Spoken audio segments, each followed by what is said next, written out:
नमस्कार विद्यार्थी मित्रांनो, मी सहदेव सावके तुम्हा सर्वांचं स्वागत करतो एच जे फार्मा युट्यूब चॅनलमध्ये। विद्यार्थी मित्रांनो, आजचा व्हिडिओ हा खूप महत्वाचा आहे। मी तुम्हाला या अगोदर एक सांगितलं होतं की फॉरेस्ट ऑफिसर हे जे पद आहे या पदासाठी आपल्या ग्रॅज्युएट फार्मसी ग्रॅज्युएट विद्यार्थ्यांना काय केलेलं आहे, इलिजिबल केलेलं आहे आणि 14 मार्च ही तारीख फॉर्म भरण्याची लास्ट तारीख होती फॉरेस्ट ऑफिसर या पदाची। आणि त्यानंतर मी एक व्हिडिओ सुद्धा बनवलेला होता। त्या व्हिडिओमध्ये मी तुम्हाला सांगितलं की फॉरेस्ट ऑफिसर या पदासाठी नेमका सिलेबस काय असणार आहे, पेपरचा पॅटर्न काय असणार आहे, आलं लक्षात। तर मी तुम्हाला सिलेबस वगैरे एक्सप्लेन केलेला आहे त्या व्हिडिओमध्ये। तो व्हिडिओ जर तुम्ही अजून बघितला नसेल तो सिलेबसचा व्हिडिओ बघून घ्या विद्यार्थी मित्रांनो। आणि त्यामध्ये मी तुम्हाला जे सब्जेक्ट सांगितले होते त्या सब्जेक्ट पैकी इंग्लिश ग्रामर हा खूप महत्वाचा सब्जेक्ट आहे। तर त्या इंग्लिश ग्रामर मध्ये असे काही टॉपिक्स आहेत, तुम्ही जर फॉरेस्ट ऑफिसर या पदाचे काही प्री एक्झामचे म्हणजे प्रिलिमिनरी एक्झामचे मागचे काही पेपर्स तुम्ही काय केले चाळले तर त्या पेपरमध्ये तुम्हाला असं आढळून येईल की असे काही टॉपिक्स आहेत किंवा पॉइंट्स आहेत की ज्यावर क्वेश्चन्स रिपीट होतात, आलं लक्षात, किंवा काही असे क्वेश्चन्स आहेत ते सुद्धा रिपीट झालेले आहेत, आलं लक्षात। मी सर्व पेपर चेक्स केलेले आहेत। तर त्यामध्ये मला असं आढळून आलं की काही टॉपिक्स किंवा काही क्वेश्चन्स रिपीट झालेले आहेत। तर विद्यार्थी मित्रांनो, ते जे रिपीट झालेले टॉपिक्स आहेत, क्वेश्चन्स रिपीट होतील किंवा नाही ते तर आपल्याला माहित नाही, म्हणजे टॉपिक्स रिपीट झालेले आहेत किंवा प्रत्येक वेळेस पेपरमध्ये त्या टॉपिकवर त्यांनी भर दिलेला आहे। तर ते टॉपिक आपल्याला काय करायचे आहेत, व्यवस्थित करायचे आहेत। त्यामधलाच एक महत्वाचा टॉपिक म्हणजे वन वर्ड सबस्टिट्यूशन। आपण त्याला मराठीमध्ये म्हणतो की अनेक शब्दाबद्दल एक शब्द, आलं लक्षात। तुम्हाला एक पूर्ण एक हे दिलेलं आहे, ओळ दिलेला आहे किंवा एक वाक्य दिलेलं आहे, ते वाक्याबद्दल खाली तुम्हाला जे एमसीक्यू दिलेले आहेत त्याच्यापैकी त्या वाक्याला एकदम फेस टू फेस सूट होणारा शब्द तुम्हाला काय करायचा असतो, वन वर्ड तुम्हाला काय करायचं सिलेक्ट करायचा असतो। त्याला आपण अनेक शब्दांबद्दल एक शब्द किंवा वन वर्ड सबस्टिट्यूशन असं म्हणतो, आलं लक्षात। तर काही असे वन वर्ड सबस्टिट्यूट आहेत, 20च मी या व्हिडिओमध्ये घेतलेले आहेत। तर मी तुम्हाला ते एक्झाम तुमच्या लक्षात राहतील असे तुम्हाला मराठीमध्ये समजून सांगणार आहेत, तुम्हाला ते लक्षात ठेवायचे आहे, आलं लक्षात। आणि हे पेपरमध्ये आलेले सुद्धा आहेत, आपल्या फार्मसिस्ट या एक्झाम मध्ये सुद्धा आणि बाकीचे जे कॉम्पिटिटिव्ह एक्झाम्स आहेत त्या एक्झाम मध्ये सुद्धा आलेले आहेत आणि फॉरेस्ट ऑफिसर या एक्झाम मध्ये सुद्धा आलेले आहेत। तर विद्यार्थी मित्रांनो, कोणता आपला आजचा टॉपिक आहे, वन वर्ड सबस्टिट्यूशन, आलं लक्षात। त्यामध्ये एक पहिला शब्द जो आहे वन वर्ड सबस्टिट्यूशन तो आहे थिस्ट। बघा, THIEST, थिस्ट म्हणजे नेमकं काय विद्यार्थी मित्रांनो, थिस्ट म्हणजे असा माणूस किंवा असा मनुष्य की जो देव आहे असा मानतो, त्याला मराठीमध्ये आपण म्हणतो आस्तिक। म्हणजे देवावर श्रद्धाही ठेवतो, देव आहे, देवाचं अस्तित्व आहे, हे सर्व तो मानतो, देव आहे सगळं म्हणजे श्रद्धाही ठेवतो आणि मानतोय सुद्धा की देव आपल्या या जगामध्ये आहे किंवा देवाचं अस्तित्व आहे, त्याला आपण काय म्हणतो, आस्तिक, आलं लक्षात। मग तेच इंग्रजीमध्ये त्याच्याबद्दल काय वाक्य येतं तर ते बघा, थिस्ट म्हणजे काय तर असा माणूस की जो देव आहे असं मानतो किंवा देवाचं वास्तव्य आहे असं मानतो, त्याला आपण म्हणतो थिस्ट। बघा, one who believes in the existence of God म्हणजे असा माणूस की ज्याचा विश्वास आहे, तो बिलीव्ह करतो, ज्याचा विश्वास आहे द एक्झिस्टन्स ऑफ गॉड की देवाचं अस्तित्व आहे, देव या जगामध्ये आहे, देव आपल्या सर्वांमध्ये आहे किंवा अवेलेबल आहे किंवा आहे आपला देव।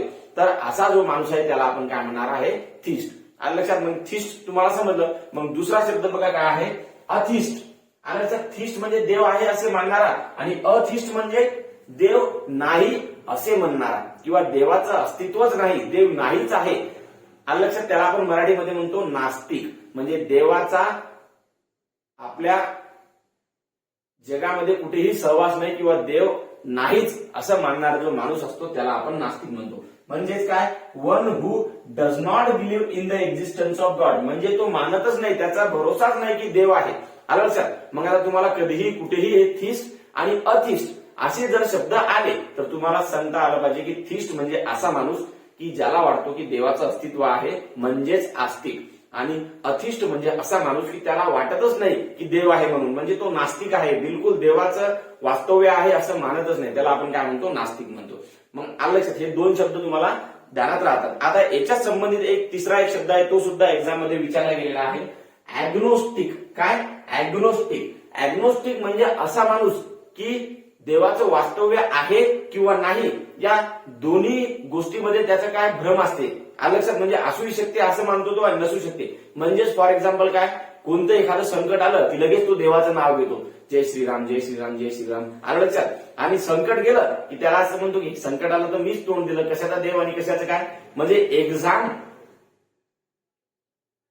द्यायची एक्झाम देताना जय श्रीराम म्हणायचं, आपला अभ्यास चांगला असतो, आपल्या अभ्यासावर आणि देवावर पण विश्वास ठेवायचा, आणि एकदा एक्झाम निघली, पास आउट झालं की काय म्हणायचं, माझी मेहनत होती, देवाचं काय नाही, मी जर परीक्षा दिली नसती तर काय पेपर निघला असता. आलं लक्षात, म्हणजे देवाचं एक्झिस्टन्स मानतो सुद्धा, अगोदर देवाचं नावही घेतलं आणि एकदा तो लागल्याच्या नंतर देवाचं नावही घेतले, म्हणजे देव आहे आणि नाही अशा दोन्ही गोष्टीमध्ये तो असतो, त्याला म्हणतात ऍग्नोस्टिक. काय म्हणतात, ऍग्नोस्टिक. बघा, one who does not sure in the existence of, म्हणजे त्याला खात्री नाही, आहे किंवा नाही असंच त्याला माहित नाही, म्हणजे आहे म्हणतो, कधी कधी संकट आले की देवाचं नाव घेतो आणि संकट पळून गेले की कशाचा देव, कोणता देव असं म्हणतो, त्याला काय म्हणायचं, ऍग्नोस्टिक. आलं. 3 गोष्टी लक्षात ठेवायच्या आहे. अथिस्ट, पहिला कोणता, थिस्ट. थिस्ट म्हणजे असा माणूस की जो देव आहे, देवाचं वास्तव्य आहे असं मानतो, त्याला आपण आस्तिक म्हणतो. अथिस्ट म्हणजे असा माणूस की देवाचं वास्तव्यच नाही, देवच नाही असं मानणारा म्हणजे नास्तिक माणूस. आणि ऍग्नोस्टिक म्हणजे one who does not sure in the existence of God, म्हणजे देवाचं अस्तित्व आहे किंवा नाही याचीच त्याला खात्री नसते, म्हणजे आहे किंवा नाही दोन्ही गोष्टीमध्ये त्याची तयारी असते, त्याला म्हणायचं ऍग्नोस्टिक. हे 3 गोष्टी खूप महत्वाच्या आहेत, पेपरमध्ये खूप वेळा विचारली. त्यानंतर एक असं शब्द आहे किंवा one word substitution, related one word substitution, ते सुद्धा खूप वेळेस पेपरमध्ये विचारलं, त्याच्यामधलं सुद्धा फरक आपल्याला काय घ्यायचा आहे, जाणून घ्यायचा आहे. बघा, इथं अनार्ची म्हणून शब्द आहे, अनार्ची. आलं लक्षात. आता अनार्ची म्हणजे काय, अब्सेन्स ऑफ गव्हर्नमेंट, म्हणजे तिथं काय आहे, गव्हर्नमेंटच नाही. आलं लक्षात, म्हणजे अनुशासन नाही, गव्हर्नमेंट चालवणार कोणीच नाही, त्याला आपण काय म्हणतात, काय म्हणणार, अनार्ची. आता हे अनार्ची कसं लक्षात ठेवायचं, बघा, अनार्ची, यने ना, इथं काय आलेलं आहे, यने. यने म्हणजे नॉट अवेलेबल, यन ए म्हणजे यन म्हणजे यन आणि ए म्हणजे अवेलेबल, नॉट अवेलेबल म्हणजे अब्सेन्स ऑफ गव्हर्नमेंट, गव्हर्नमेंट तिथं अवेलेबलच नाही. हे तुम्हाला लक्षात ठेवायचे विद्यार्थी मित्रांनो, कारण की बाकीच्या टर्म सुद्धा सारख्या आहेत, अरिस्टोक्रॅसी, ऑटोक्रॅसी, ब्युरोक्रॅसी, डेमोक्रॅसी आहे का नाही, ते गोष्टी सारख्या सारख्या आहेत, त्याच्यामुळे तुम्हाला लक्षात कसं ठेवायचं हे मी सांगत आहे. मग अनार्ची, त्याच्यामध्ये यने येत आहे, यने म्हणजे नॉट अवेलेबल, म्हणजेच गव्हर्नमेंटच नाही असं असणारा प्रदेश, असं असणारा राज्य, असं असणारा देश. आलं लक्षात, म्हणजे anarchy, there is a no government. आलं लक्षात, म्हणजे अनार्की म्हणजे अब्सेन्स ऑफ गव्हर्नमेंट, इथं गव्हर्नमेंटच नाही, बेबंदशाही आहे, कोणी येणार, कोणाचाही खून करणार, कोणता लॉ नाही, काही नाही, काहीच नाही. आलं लक्षात, त्याला काय म्हणायचं, अनार्की. त्यानंतर अरिस्टोक्रॅसी. आलं लक्षात. आता हे अरिस्टोक्रॅसी आहे का नाही, अरिस्टो म्हणजे काय, श्रीमंत लोक. आलं लक्षात, नोबल, श्रीमंत लोक ज्यांच्यापाशी पैसा आहे. आलं लक्षात, असे लोक म्हणजे श्रीमंत लोक, त्याला आपण अरिस्टोक्रॅसी म्हणते. म्हणजेच government by the noble. Noble म्हणजे काय, तर श्रीमंत लोक, सुशिक्षित लोक ज्यांच्यापाशी जास्त पैसा, असे श्रीमंत लोक, त्याला आपण नोबल पर्सन्स म्हणतो. आलं लक्षात. मग अरिस्टोक्रॅसी म्हणजे काय, अरिस्टोक्रॅसी म्हणजे गव्हर्नमेंट बाय द नोबल्स, म्हणजे श्रीमंत लोकांकडून चालवण्यात येणारं जे गव्हर्नमेंट असतं त्याला आपण म्हणतो अरिस्टोक्रॅसी. आता हे लक्षात कसं ठेवायचं, बघा, मार्केटमध्ये एक अरिस्टोझाईम नावाचं एक एन्झाईम मिळत असतं. आलं लक्षात. मग अरिस्टोझाईम नावाचे एन्झाईम काय आहे, खूप महाग आहे.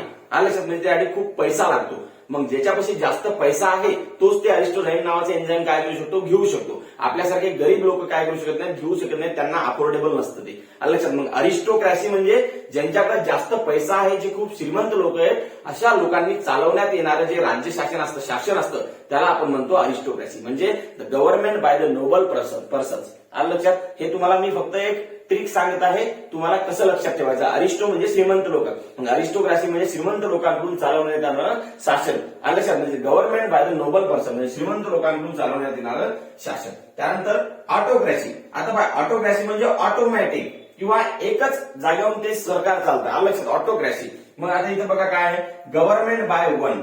आलं लक्षात. आता हे तुम्हाला लक्षात ठेवावं लागेल, इथं काही कोड नाही, माझा ऑटो म्हणजे एक. आलं लक्षात, एकाच जागेवरून त्याचं सर्व काय चालतं, राज्य चालतं. ऑटोक्रॅसी म्हणजे गव्हर्नमेंट बाय वन, त्याला आपण मराठी म्हणतो हुकुमशाही. आलं लक्षात, इथं काय आहे, हुकुमशाही आहे.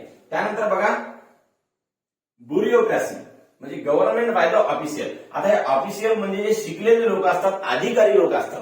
आलं लक्षात, ऑफिशियल म्हणजे अधिकारी लोक. कोणते लोक, अधिकारी लोक, जे शिकलेले असतात आणि त्यांनी काय केलं, त्यांना म्हणजे अधिकारी असल्याचं काय असतं, अनुभव असतं, अशा लोकांकडून चालवण्यात येणारं जे शासन असतं त्याला आपण काय म्हणतो, ब्युरोक्रॅसी म्हणतो. आलं लक्षात, म्हणजे government by the officials is known as bureaucracy. तर तुम्हाला काहीही येऊ शकतं, अनार्ची येऊ शकतं पेपरमध्ये. अनार्ची म्हणजे काय, तर अनार्ची यने नॉट अवेलेबल म्हणजे अब्सेन्स ऑफ गव्हर्नमेंट. ऑटोक्रॅसी म्हणजे गव्हर्नमेंट बाय वन. ऑटो म्हणजे एकच, एकाकडून चालवण्यात येणारं शासन जे आहे त्याला ऑटोक्रॅसी म्हणतो आपण.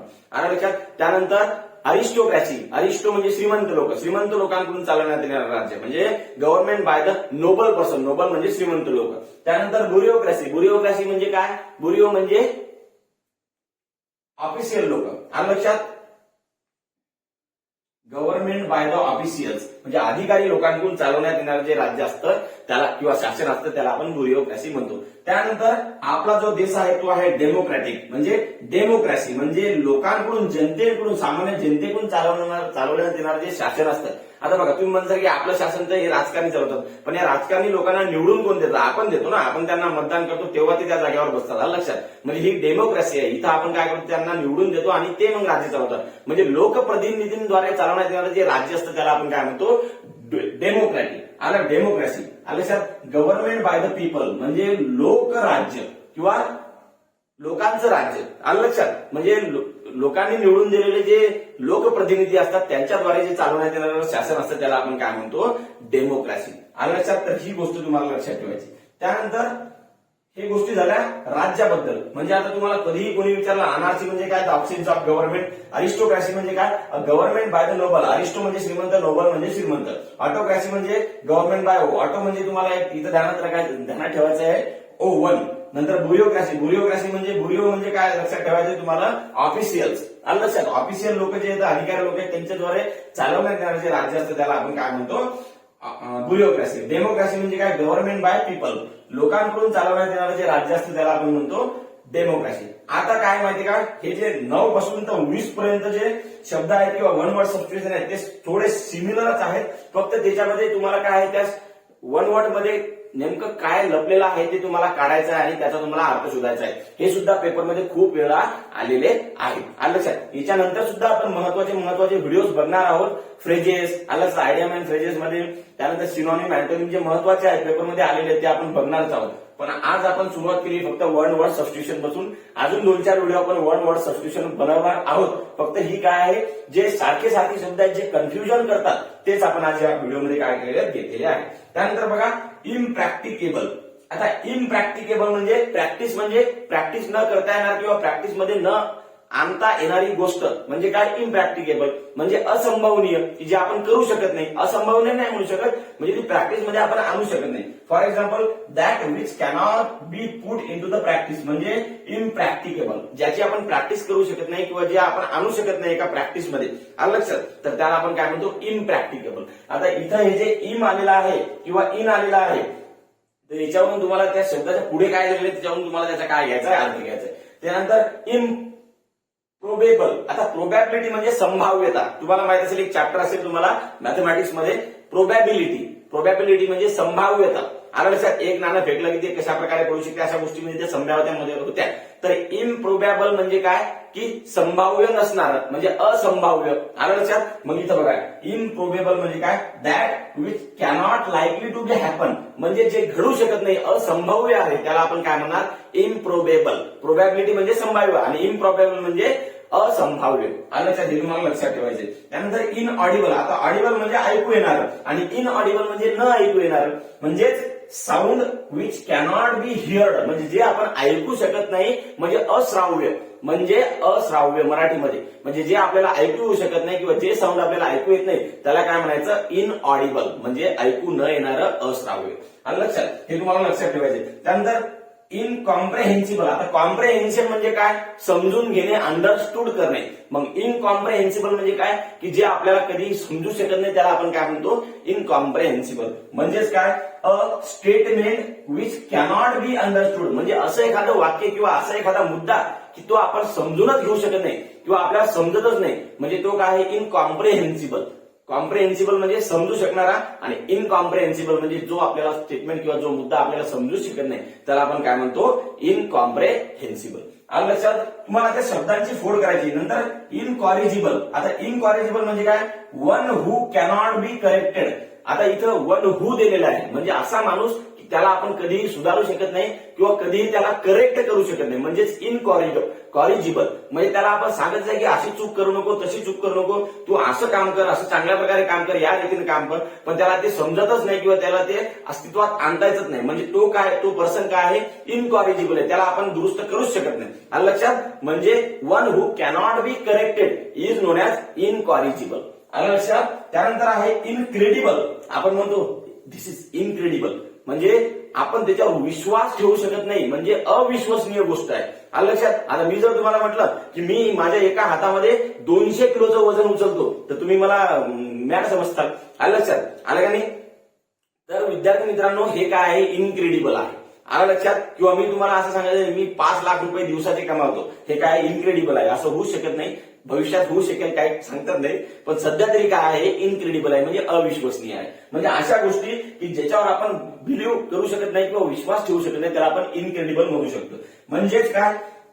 अ स्टोरी ऑन स्टेटमेंट, एखादी गोष्ट किंवा एखाद्याचं वाक्य, म्हणलेलं वाक्य विच कॅनॉट बी बिलीव्ड, म्हणजे त्याच्यावर आपण विश्वास ठेवू शकत नाही, म्हणजेच अविश्वसनीय, त्याला आपण इनक्रेडिबल म्हणतो. लक्षात? नंतर इनडिफॅटिगेबल. आता बघा, इनडिफॅटिगेबल, फटीग म्हणजे काय? आपले हात पाय दुखणे, त्याला आपण आपल्या फार्मसीमध्ये शिकलो की फटीग म्हणजे काय? तर हात पाय वगैरे दुखणे, आळस येणे किंवा आपल्याला म्हणजे अंग दुखल्यासारखं वाटणे, त्याला आपण फटीग म्हणतो. मग इनफटिगेबल म्हणजे काय? की जो कधीही टायर्ड होत नाही, त्याचे कधीही हातपाय दुखत नाही, नेहमी चुस्त तृस्त राहतो. आलं लक्षात? त्याला काय म्हणायचं? इनफटिगेबल, म्हणजे तो कधीही थकत नाही, त्याला म्हणायचं इनफटिगेबल. म्हणजेच one who does not get tired. Tired म्हणजे जो कधीही थकत नाही, त्याला म्हणायचं इनफटिगेबल. आता हे इनफटिगेबल तुम्हाला लक्षात ठेवायचं, याच्यामध्ये फटीग हा शब्द आला, आणि फटीग म्हणजे काय? तर आळस किंवा थकणे किंवा हातपाय दुखणे, त्याला आपण फटीग म्हणत असतो. मग इनफटिगेबल म्हणजे असा माणूस की जो कधी थकत नाही, ज्याचे कधी हातपाय दुखत नाही, तो कधीही कोणतीही गोष्ट करण्यासाठी काय असतो? चुस्त असतो, तुरुस्त असतो, तयार असतो, त्याला म्हणायचं इनफटिगेबल. त्यानंतर काय? इनएक्सप्लिकेबल, म्हणजे असा मुद्दा की तो आपण काय करू शकत नाही, चांगल्या प्रकारे एक्सप्लेन करू शकत नाही. आलं लक्षात? त्याला आपण काय म्हणायचं? इनएक्सप्लिकेबल. म्हणजेच काय?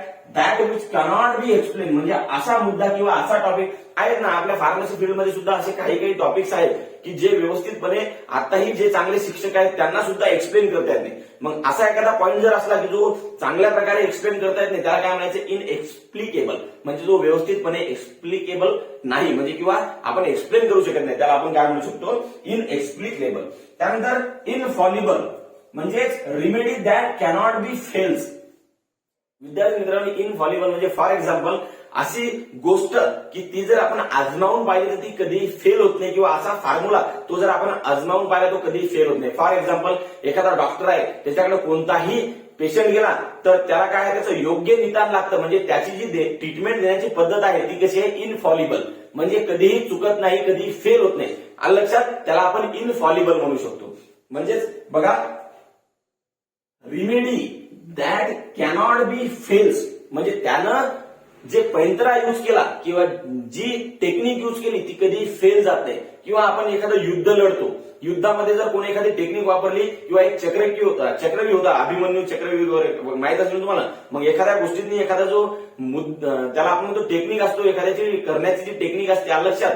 तर ती कधीही चुकीची जात नाही. आलं लक्षात? म्हणजे त्याची पद्धत चुकत नाही, त्याला आपण काय म्हणू शकतो? इनफॉलिबल, म्हणजे ती कधीही चुकत नाही, फेल होत नाही. आलं लक्षात? त्याला आपण इनफॉलिबल म्हणू शकतो. त्यानंतर इनसॅटिएबल. आता इनसॅटिएबल म्हणजे तुम्हाला लक्षात ठेवायचं, जो कधीही सॅटिस्फाय होत नाही, की आलं लक्षात? त्याला म्हणायचं इनसॅटिस्फाय. म्हणजे फॉर एक्झाम्पल एखादा माणूस आहे, त्याला काही करण्याची काय आहे म्हणजे आवड आहे, त्याला जेवण्याची आवड आहे, कितीही जेवण केलं तर त्याचं पोटच भरत नाही, म्हणजे तो काय सॅटिस्फाय नाही जेवणापासून, त्याला जेवण वाटत आहे. आलं लक्षात? त्याला आपण इनसॅटिएबल म्हणतो. म्हणजेच one who cannot be satisfied, म्हणजे कोणतीही गोष्ट त्याला अति जास्त प्रमाणात करावं वाटते तरीही तो सॅटिस्फाय होत नाही, त्याला आपण काय म्हणू शकतो? इनसॅटिएबल. त्यानंतर दोन काय राहिले आहेत? वन वर्ड राहिलेले आहेत, इनव्हिजिबल आणि इमिटेबल. आता इनव्हिजिबल म्हणजे काय? की असं की ते आपण उघड्या डोळ्यानं बघू शकत नाही, म्हणजे इनव्हिजिबल. व्हिजिबल म्हणजे जे की आपण बघू शकतो, व्हिजन माहिती आहे तुम्हाला, डोळ्यानं बघू शकतो त्याला व्हिजिबल म्हणायचं. आणि इनव्हिजिबल म्हणजे जे आपण डोळ्यानं बघू शकत नाही त्याला इनव्हिजिबल म्हणायचं. आलं लक्षात? म्हणजेच काय? That which cannot B visible, म्हणजे आपण डोळ्यानं बघू शकत नाही त्याला आपण व्हिजिबल म्हणतो. आता इमिटेबल. आता इमिटेबल म्हणजे काय हे अगोदर तुम्ही कळून घ्या. इमिटेबल म्हणजे एखादी जर वस्तू आहे त्याची डुप्लिकेट वस्तू करणे किंवा एक सबस्टिट्यूट तयार करणे किंवा त्याची कॉपी तयार करणे म्हणजेच इमिटेशन असतं. काय असतं? तुम्ही फार्मास्युटिकल ज्युरिस्प्रुडन्स मध्ये समजलेलं आहे, सबस्टिट्यूटेड ड्रग असतात. आलं लक्षात? सबस्टिट्यूटेड ड्रग म्हणजे काय? एखादा जो आपला ओरिजिनल ड्रग आहे त्याच्यासारखा दुसरा दिसणारा ड्रग, पण त्याला फार्माकोलॉजिकल ऍक्टिव्हिटी वगैरे नाही. लक्षात? दिसतो सारखा, कलरही सारखा, सगळ्या गोष्टी सारख्या आहेत, त्याला आपण एक सबस्टिट्यूट म्हणत असतो. आलं लक्षात? मग ज्या गोष्टीचा आपण सबस्टिट्यूट करू शकत नाही किंवा ज्याचं सबस्टिट्यूट होऊ शकत नाही किंवा दुसरी कॉपी होऊ शकत नाही त्याला काय म्हणायचं? In imitable. इमिटेशन म्हणजे कॉपी. आलं लक्षात? मग इन इमिटेबल म्हणजे that which cannot B emitted, म्हणजे त्याची कॉपी होऊ शकत नाही, त्याला आपण काय म्हणतो इनइमिटेबल. इथं मी तुमच्या 20 वन वर्ड काय घेतलेले आहेत, सबस्टिट्यूशन घेतलेले आहेत. असेच आपण आता कंटिन्यू करणार आहोत एक दोन 2-3 दिवसाला, जेही मला एक्झाम पॉइंट ऑफ व्ह्यू खूप महत्वाचे वाटतात. आलं लक्षात. आता पुन्हा एकदा मी तुमची रिव्हिजन घेतो. बघा, थिस्ट म्हणजे काय, असा माणूस की जो काय मानतो देव आहे असं मानतो. अथिस्ट म्हणजे ज्याला देवावर विश्वास नाही म्हणजे नास्तिक. अॅग्नोस्टिक म्हणजे जे देव आहे आणि नाही पण या दोघांबद्दलही त्याला खात्री वाटत नाही की आहे किंवा नाही, तो असतो अॅग्नोस्टिक. अनार्थी म्हणजे अब्सेन्स ऑफ गव्हर्नमेंट, इथं गव्हर्नमेंटच नाही. अरिस्टोक्रॅसी म्हणजे श्रीमंत लोकांकडून चालवण्यात येणारं राज्य, म्हणजेच a government by the noble. Noble म्हणजे श्रीमंत लोक. ऑटोक्रॅसी म्हणजे गव्हर्नमेंट बाय वन म्हणजे हुकुमशाही. ब्युरोक्रॅसी म्हणजे ब्युरो म्हणजे काय तर ऑफिशियल लोक. ब्युरो म्हणजे आता काय सांगणार तुम्हाला, ब्युरोक्रॅसी म्हणजे काय, गव्हर्नमेंट बाय द ऑफिशियल म्हणजे अधिकारी लोकांकडून चालवण्यात येणारं शासन. डेमोक्रॅसी म्हणजे तुम्हाला तर माहितीच आहे, आपला इंडिया डेमोक्रॅटिक कंट्री आहे. India is a democratic country. आलं लक्षात. म्हणजे गव्हर्नमेंट बाय द पीपल. नंतर इनप्रॅक्टिकेबल म्हणजे जी गोष्ट आपण प्रॅक्टिस मध्ये आणू शकत नाही त्याला इनप्रॅक्टिकेबल म्हणू शकतो. नंतर इनप्रोबेबल म्हणजे असंभाव्य गोष्ट, जी गोष्ट घडू शकत नाही असं वाटेल. That which cannot be likely to be happen, म्हणजे ती घडेल असं आपल्याला वाटत नाही, म्हणजे असंभाव्य आहे, त्याला आपण काय म्हणतो इनप्रॉबेबल. इनऑडिबल म्हणजे जे ऐकू येत नाही. इनकॉम्प्रिहेन्सिबल म्हणजे जे आपल्याला समजू शकत नाही, कॉम्प्रिहेन्शन होऊ शकत नाही, अंडरस्टूड होऊ शकत नाही ती गोष्ट. इनकॉरिजिबल म्हणजे असा माणूस की त्याला आपण करेक्ट करू शकत नाही, असं करू नको म्हणलं तरी तसंच करणारा, म्हणजे जो चुका वारंवार करणारा म्हणजे इनकॉरिजिबल. त्यानंतर काय इनक्रेडिबल म्हणजे काय अविश्वसनीय, म्हणजे आपण त्याच्यावर विश्वासच ठेवू शकत नाही असं होऊ शकते म्हणून. लक्षात. अविश्वसनीय गोष्ट, एखादी गोष्ट किंवा स्टेटमेंट. त्यानंतर इनडिफटिगेबल म्हणजे फटिग म्हणजे काय तर टायर होणे, थकणे वगैरे. आणि इनडिफटिगेबल म्हणजे जो कधीही थकत नाही असा माणूस. इनएक्सप्लिकेबल म्हणजे असा मुद्दा किंवा असं स्टेटमेंट ते की आपण चांगल्या प्रकारे एक्सप्लेन करू शकत नाही, त्याला इनएक्सप्लिकेबल म्हणतात. इनफॉलिबल म्हणजे असा फॉर्म्युला किंवा अशी रिमेडी की ती कधी फेल जात नाही. लक्षात. एखादी टेक्निक बाबा एखादी गोष्ट करायची, पण ती गोष्ट करत असताना आपल्याला दोन गोष्टी असतात की ती म्हणजे चांगल्या प्रकारे होईल किंवा नाही. लक्षात. पण आपण एखादी गोष्ट करत आहे आणि ती सक्सेस होत आहे म्हणजे आपल्याकडे कोणता फॉर्म्युला आहे, इनफॉलिबल फॉर्म्युला आहे. लक्षात. इनसॅटिस्फायबल म्हणजे असा मनुष्य जो कधी सॅटिस्फाय होत नाही. इनविजिबल म्हणजे अशी गोष्ट ती दिसत नाही डोळ्यानं, विजिबल म्हणजे दिसणे. आणि इनइमिटेबल म्हणजे ज्याची कॉपी होऊ शकत नाही त्याला आपण म्हणतो इनइमिटेबल. तर हे 20 महत्वाच्या वन वर्ड सबस्टिट्यूशन होते, पेपरमध्ये आलेले आहेत. अजून सुद्धा आपण कंटिन्यू करणार आहोत ही सिरीज. तर तुम्हाला जर व्हिडिओ आवडला असेल तर तुमचे जे सर्व मित्र आहेत, मग ते क्लास 3चा अभ्यास करणारे असो किंवा आपल्या फॉरेस्ट ऑफिसर आणि ड्रग इन्स्पेक्टरचा अभ्यास करणारा, त्या सर्वांना हा व्हिडिओ काय करा, शेअर करा. जय हिंद, जय महाराष्ट्र.